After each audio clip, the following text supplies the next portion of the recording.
What up, y'all? DCFAYGOGUY. So I've had a few people hit me up wanting to know my thoughts on Thursday night's episode of The Juggalo Show. So here we go. My 2 cents, motherfucker. So we're going to start right off first with everything going on with N9 and ICP. That whole situation. Because I made a video about it, and holy shit, that was a fast-growing video. I've never had a video get that many views in such a short time.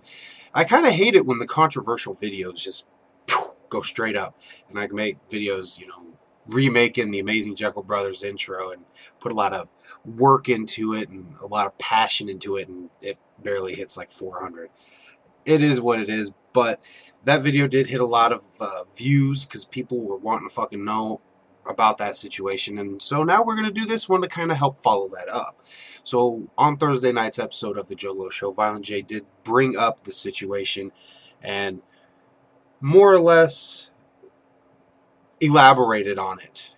Now I know Chuck Reeves wants to say that there was going to be an apology made ahead of time, and he was kind of betting with CPN, I think, but he keeps saying that there was an apology made, and really the only thing said in there was having regrets. But having just rewatched it, just to kind of take notes for this video, the only regrets Violent J mentioned was the statements he made about Mad Child, and the other regret I heard him say he had was with the Juggalo March, with them making the decline list public. Those are the only times that Violent J said anything about regrets.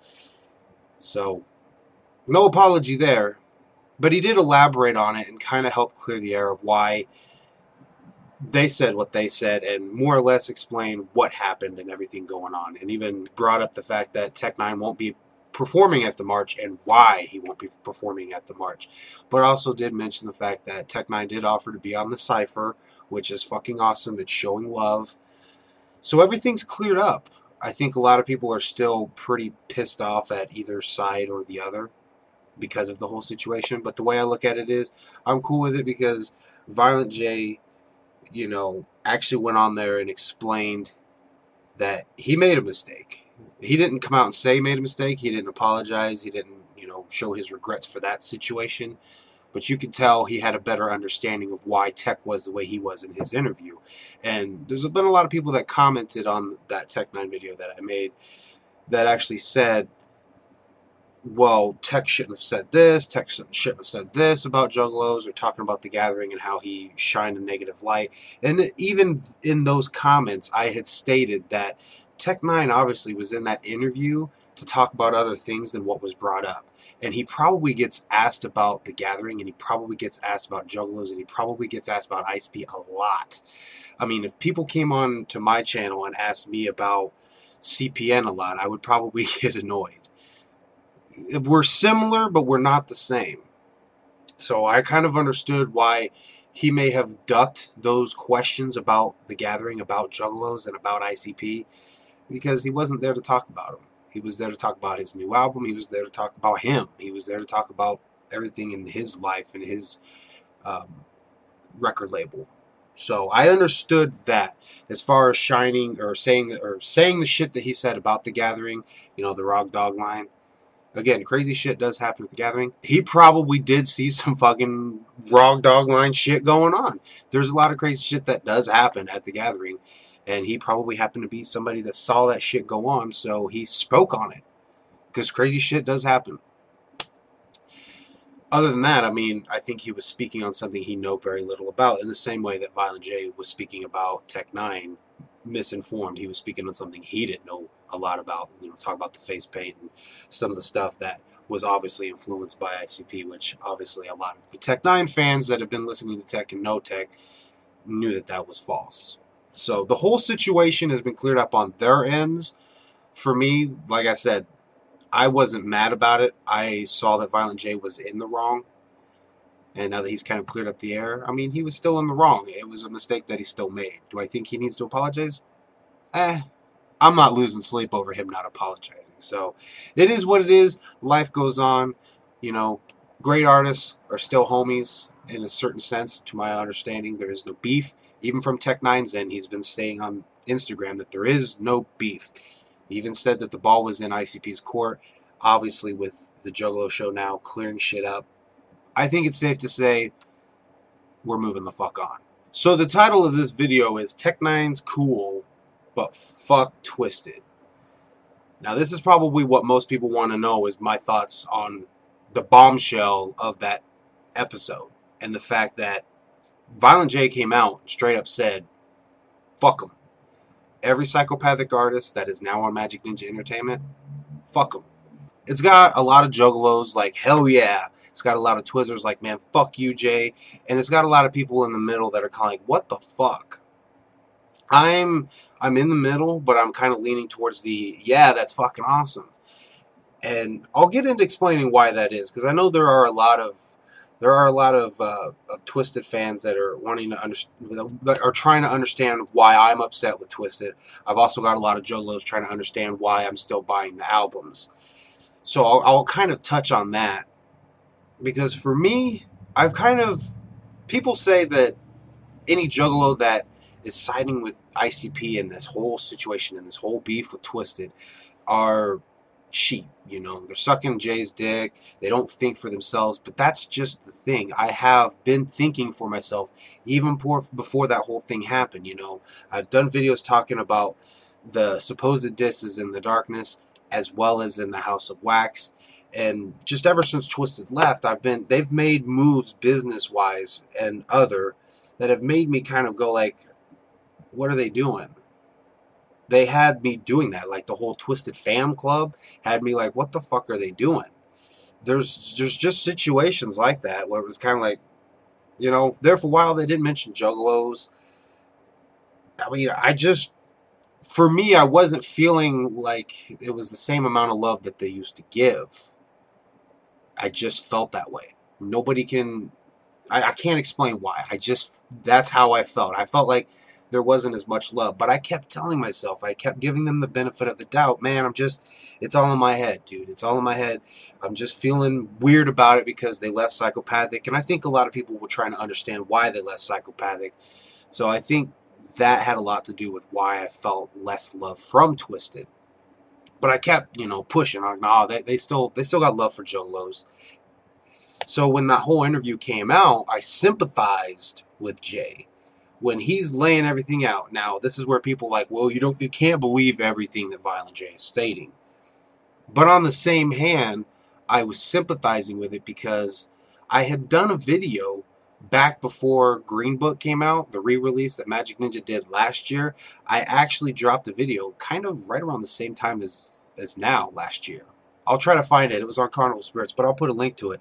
But I remember making a video saying that I hope when they re-release the Green Book that they don't take the Hatchet Man off. And there were a lot of people that said that they have to for legal reasons, da-da-da-da-da, and all that kind of shit. Because when they released Man's Myth, they did 3 versions of it. They did a remaster, they did a re-release of the original version, and then they did the remix. Well, even the remaster and the original re-release that they put out, all 3 of them had Magic Ninjas in place of the Hatchet Man, and that shit irked me because I looked at it as they were trying to erase their time on Psychopathic, and I had a lot of people that were like on the defensive, so I heard them out, and I was like, oh, okay, you're right, whatever. So when Violent J is talking about how they wanted their masters back, which isn't a bad thing, okay, obviously ICP would love to have their masters back.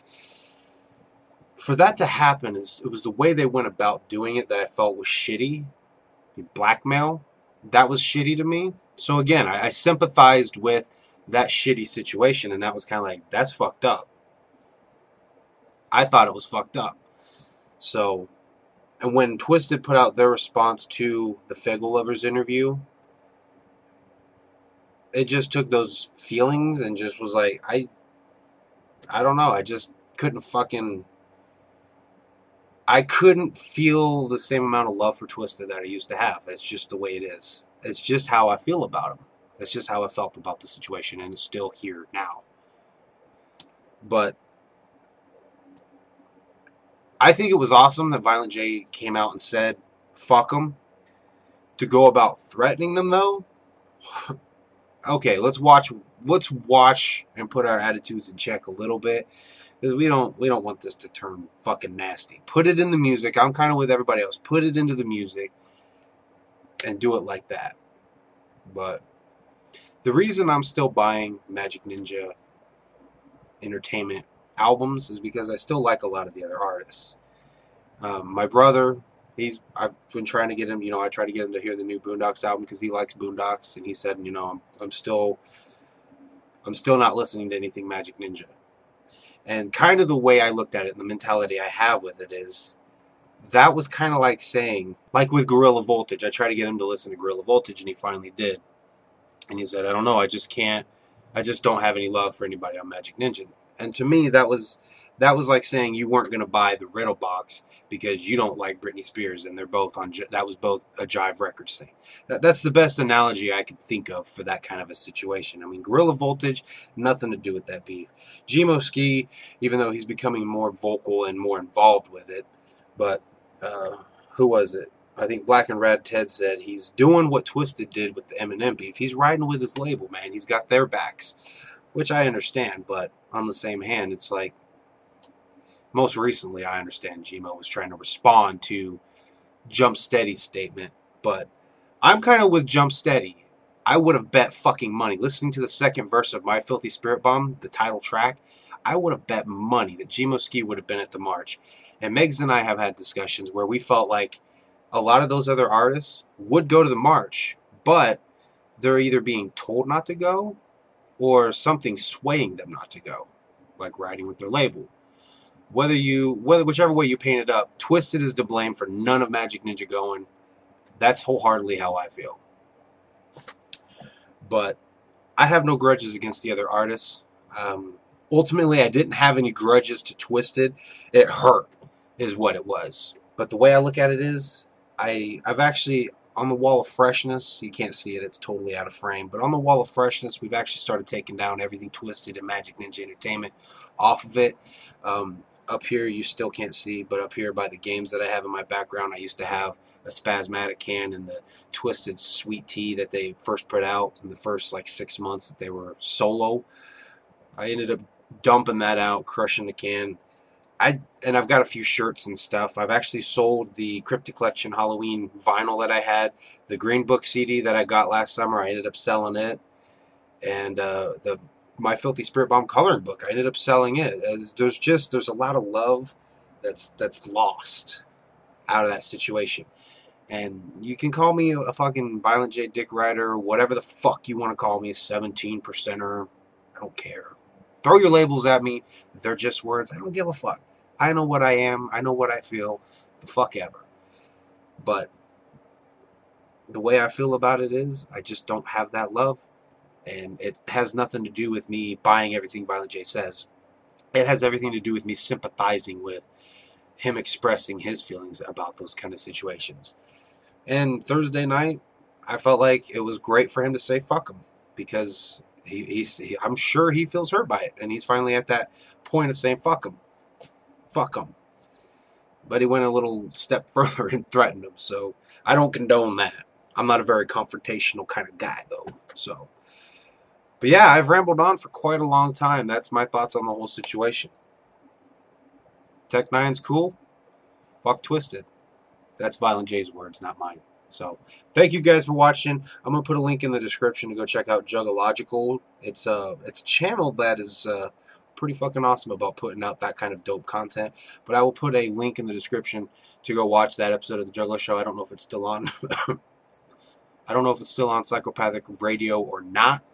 If it's not, you can find it there. Go watch it. And you can leave your thoughts down below on the situation. Just don't turn it into an argument, because I don't roll like that. See you guys next time.